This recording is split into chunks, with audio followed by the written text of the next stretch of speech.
नमस्कार बच्चों, बीसीए वाले के इस ट्यूटोरियल में आपका स्वागत है, अभिनंदन है। और आज हम लोग पढ़ने वाले हैं क्लास 9 के भूगोल के दूसरा चैप्टर जो है क्या है, भौतिक स्वरूप संरचना एवं भौतिक स्वरूप संरचना एवं उच्चावच, है ना। तो आइए थोड़ा इस पे अपना ध्यान आकृष्ट करते हैं। तो हमने क्या समझा है कि भारत के भूभाग को कई भागों में बांटा गया। हिमालय के पर्वत श्रेणी, उत्तर का मैदान और दक्षिण का पठार, तटीय क्षेत्र, द्वीपीय क्षेत्र, इन भागों में बांटा। इनमें से हम लोग हिमालय को पढ़ लिए हैं और उत्तर का विशाल मैदान भी पढ़ लिए। तो लेकिन तो उत्तर का विशाल मैदान को 4 भाग में बांटे, पंजाब का मैदान और मरुभूमि और गंगा का मैदान और ब्रह्मपुत्र का मैदान।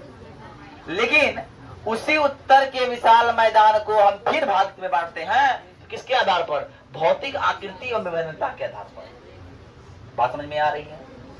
अब उसी उत्तर के विशाल मैदान को हम भौतिक आकृति एवं विभिन्नता के आधार पर जब बांटते हैं भैया, तो वो भी 4 प्रकार का होता है।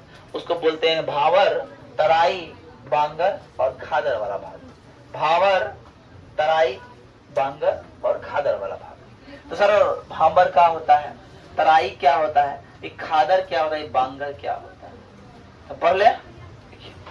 तो हिमालय से आने वाली नदियां अपने साथ छोटे बड़े पत्थर को लेकर आती है और उसे शिवालिक हिमालय के नीचे छोड़ जाती है, और वो छोड़ा हुआ निक्षेपित भाग भंवर कहलाता है।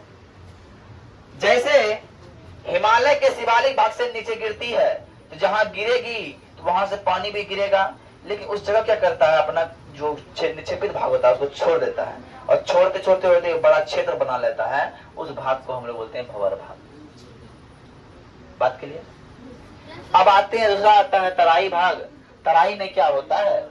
अब तो भंवर की ओर बोला जाए, इसकी चौड़ाई सर 8 से 16 मीटर होती है, बेसी मीटर ने लंबा 8 से 16 मीटर।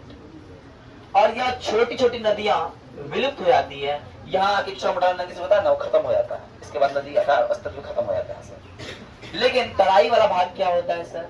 ये तराई है, ये क्या होता है? भंवर प्रदेश के दक्षिण में तराई है।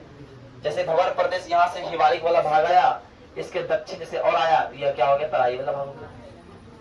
और तराई वाला भाग क्या होता है? नमी रहती है हमेशा और दलदली वाली होती है, और यहाँ घने जंगल होते हैं। तराई वाला भाग कैसा होता है? दलदली वाला भाग होता है और घने घने घने जंगल होते हैं, ठीक है ना। अब एक होता है बांगर। बांगर सीमेंट नहीं रे, बांगर मैदानी भाग का वह हिस्सा, वो ऊंचा हिस्सा जहाँ पे कहियो बाढ़ आइए न पाता है, जहाँ पे कहियो बाढ़ आइए न पाता है, और जहाँ पे यह बाढ़ नहीं आएगा ना, वहां पे कंकर बालू रेत की मात्रा अधिक होगी। और बोलो हो क्या आएगी? अरे हो गया कि नहीं होगा रे? और एक होता है खादर, और जहाँ बाढ़ हर साल आता है, जहाँ बाढ़ हर साल आता है वो बाढ़ खादर कहलाता है। और खादर वाला भाग में इतना नाइट्रोजन फास्फोरस आता है, उसमें कौन फसल होगा, खूब उग जाता है, खूब लहलहा उगता है और खूब उसमें उपजाऊ होता है। इसलिए बोलते हैं खादर वाला भाग जो है वो क्या होता है, अत्यधिक उपजाऊ भूमि होता है। आई बात समझ में? बोलो जैसे। अब तीसरा बात था कि दक्षिण का पठार की हम लोग बात करते हैं। हम लोग बात करते हैं दक्षिण के पठार के। तो सब दक्षिण का पठार क्या है? तो यहाँ देखो, ये अरावली पर्वत है, बताया तुझे। अरावली पर्वत से लेके पश्चिमी घाट, दक्षिणी घाट, पश्चिमी घाट, पूर्वी घाट तक फैला हुआ ये लगभग त्रिभुजाकार दिख रहा है तुमको? अरे दिख रहा है त्रिभुजाकार का? त्रिभुजाकार आकृति वाला भाग है। ये कहाँ है? अरावली पर्वत से लेकर पूर्वी पश्चिमी की पहाड़ियों तक फैला हुआ है। और जानते हैं सर, इसके 2 भाग होते हैं।